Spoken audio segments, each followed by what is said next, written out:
Welcome back to OtakuDaiKun. Dai-chan here, and you're watching the Waifu Files, a series where we discover and celebrate various anime and games by shining a spotlight on their lovely ladies. In this episode, we'll be finishing up October's horror waifu with Zom 100, Bucket List of the Dead. While High School of the Dead came to an abrupt conclusion because of the author's untimely passing, it's refreshing to see an anime once again blend raunchiness and depraved zombies. When it first aired, Zom 100 suffered production delays, but I'm glad to say it finally wrapped up a full season for me to share with you. Its original manga continues forward, introducing some new waifu, but for the sake of this series, I'm sticking exclusively to the anime. If there's ever a second season, I hope to cover that as well, but even then, there are still 15 girls we can discuss right now. Without further ado, let's dive into some waifu. Zom 100 tells the story of Akira Tendo, an optimistic young graduate who enters Japan's workforce, only to be crushed under the pressure of a black company. It drains his sanity and thoroughly kills his spirit. Thus, when the world is struck by a zombie infestation, Akira is thrilled he no longer has to work as a salaryman. It puts his life into perspective. If he can become a zombie at a moment's notice, he'd rather live to the fullest, and creates a bucket list of all the things he still wants to do. His attitude becomes a tremendous inspiration to both his friends and foes. Some are saved by his journey, while others succumb to the global pandemic. Unfortunately, our first waifu is of the latter. Saori Ohtori is a busty, beautiful woman who works at the same accounting firm as Akira. She is kind and supportive of Akira as a rookie, and he in turn has a major crush on her. Before long, though, that kindness turns patronizing when he discovers Saori is cozying up to the company's slovenly CEO. Nonetheless, Akira's first item on the bucket list is to confess his feelings for her, even though he knows they're unrequited. When he arrives at her apartment, he finds that both she and the CEO have already been bitten. Even though there's no longer a living woman to confess to, Akira spills his heart before getting the fuck out of there. For all I know, Saori truly loved being the boss's mistress, but if so, I certainly can't vouch for her sense of taste. Akira's optimism during the zombie outbreak comes as a shock to the people around him. One of his neighbors, Sumire Kousaka, is a former violin teacher who lives with her husband Mikio. The two of them fear for their survival, but after seeing Akira risk his life to buy booze at the convenience store, they gain new resolve. It isn't revealed until later, but Sumire and her husband wind up escaping their apartment, and they try fighting their way to the airport. Hell yeah!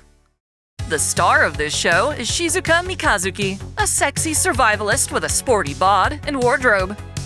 Her wealthy father was an overbearing guardian, essentially dictating every aspect of Shizuka's life to be as efficient and profitable as possible. As a child, Shizuka's sole happiness came from a stray puppy she adopted, and while she strove to care for that dog, Rue, her father secretly had it put down behind her back. Ever since, Shizuka suppressed her desires in favor of becoming an accountant. She hates her father, but feels powerless against his will. In that regard, the zombie outbreak liberates her to an extent. Still, his penchant for discipline and efficiency rubbed off on her. With her life on the line, Shizuka resolves to do whatever it takes to avoid becoming a zombie. This means keeping herself in peak physical condition with exercise, vitamins, and a strict diet. She maps out the city and analyzes the various types of zombies. When leaving her high-rise apartment building, she mounts a security camera to her bike for added caution. Thus, when she meets Akira at the convenience store, she is perplexed by his carefree goals. For as risky as his approach to life is, she can't deny the temptation to indulge in her own happiness. Slowly but surely, she learns how pursuing that happiness is more important than living exclusively to survive. Joining Akira's group proves to be the best way for her to mediate her risks and rewards. It's also clear she likes him, though she's embarrassed to receive compliments. At the very least, she's grateful to Akira, and when she finds him traumatized by his former boss, she works up the courage to unleash her rebellious spirit. She reminds Akira of what it means to be free, in turn freeing herself from her father's oppressive shadow. In the manga, Shizuka and Akira start dating, and their relationship is absolutely adorable. She dreams of becoming a doctor, and her medical knowledge proves invaluable to the team. The villagers of Akira's hometown are especially happy to have her around, and through them, she realizes working together is the best way to survive. Obviously, Shizuka's one of my certified favorite waifu. I look forward to seeing her relationship develop in the manga, if not a future season. The other waifu in Akira's party is Beatrix Amerhauser, who also goes by the nickname Bea. I don't usually like using this term, but she's an absolute weeb. Despite growing up and attending college in Germany, Bea's obsessed with Japan and Japanese culture. She became hooked by what she saw on TV, and that evolved into serious research, to the point where she's more knowledgeable on Japan than its average citizen. Hoping to eat the country's best sushi, Bea traveled to Japan prior to the zombie outbreak. Even in the wake of this hell, she strives to fulfill her dream by protecting a renowned sushi chef and bringing him fresh fish to cook. At World's End, this chef's most appreciative client is a foreigner. Again though, Beatrix's obsession with Japan is both sincere and thorough. Not only does she know the language and customs, but she's also practiced samurai martial arts. To survive, she dons a suit of armor and cleaves through zombies with her sword, naginata, and arrows.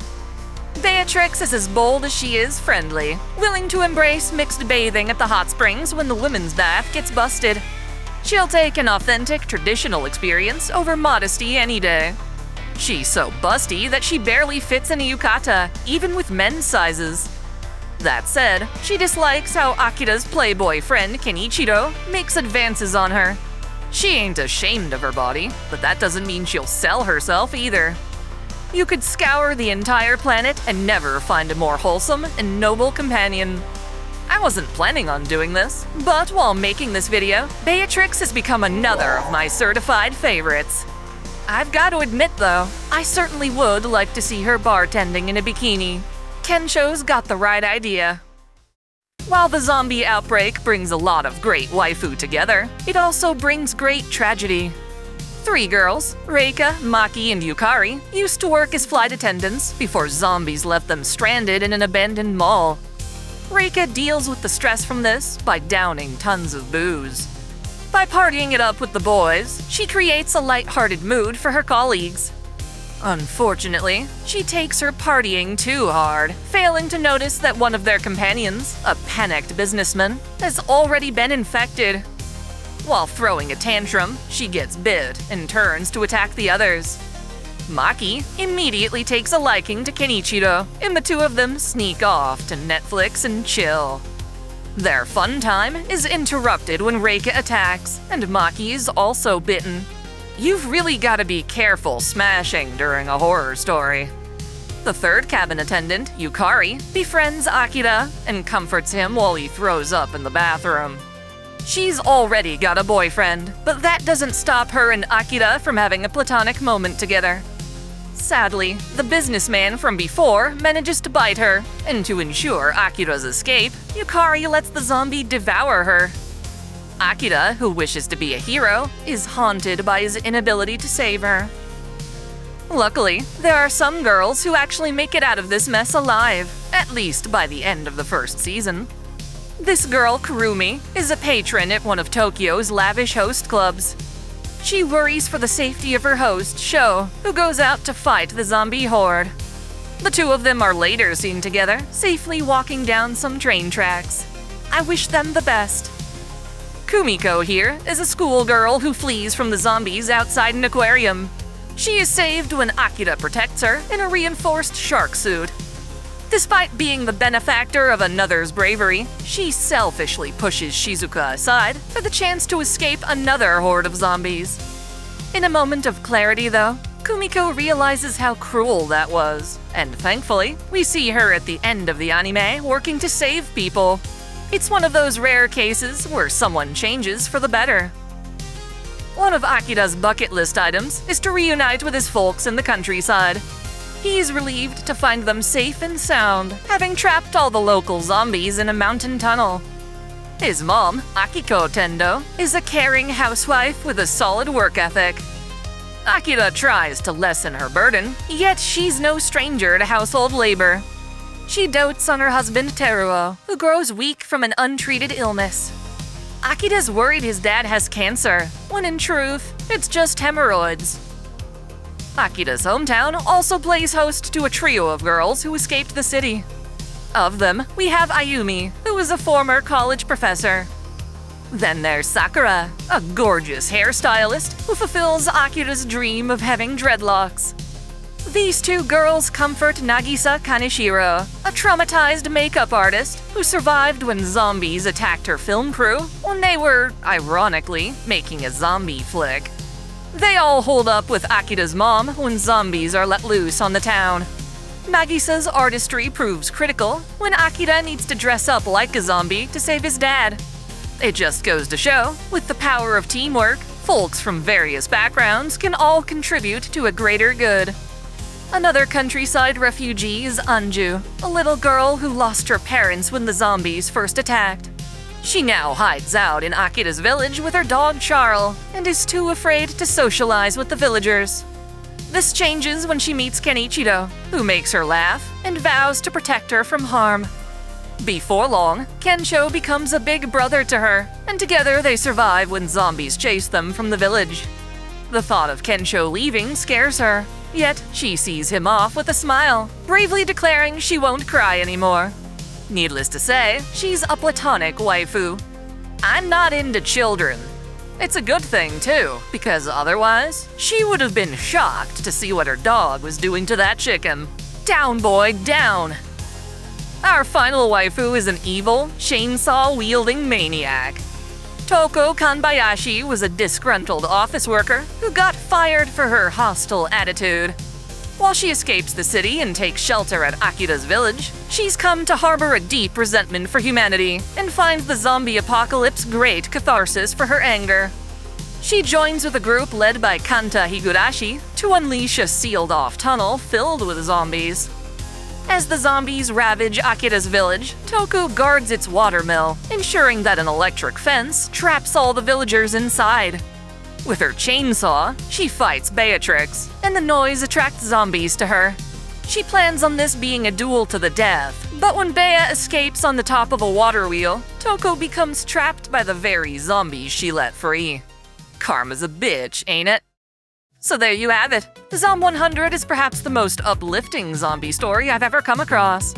Nonetheless, I hope you've enjoyed it as the conclusion to my Halloween-themed Waifu Files. While the month is nearing its end, do not fret. I've got a large playlist of Waifu Files you can check out right now. The waifu never stop coming, and neither do I. Going into the comments, be sure to let me know which anime or games you'd like to see covered in a future episode. See you next time!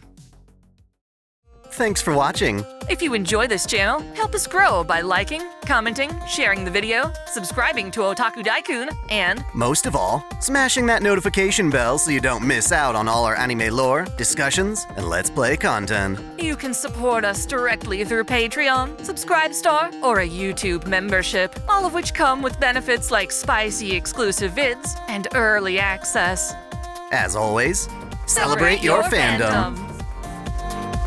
I want to give a special shout out to all my $10 and up supporters. Video Gamer 75, Trodai Connacht, Stephen Elak, Otaku Mom, Jens Bauman, Mystic Samurai 1983, Free Brick, Olympian Doll, Alexis Yukio Gomez Yamato, Lunar Works, Link Pendrago, Observer Bellis, James Hewitt, Uncanny EXP, Crow Calum, Saul Soto, Tristan Riggin, Major, Dionysus God of Wine and Madness, Caitlin P, Sogai CH, Vladimirovna, The Taz 96, Kengo X77, Alistair Bernadotte, and Akakaze Yume.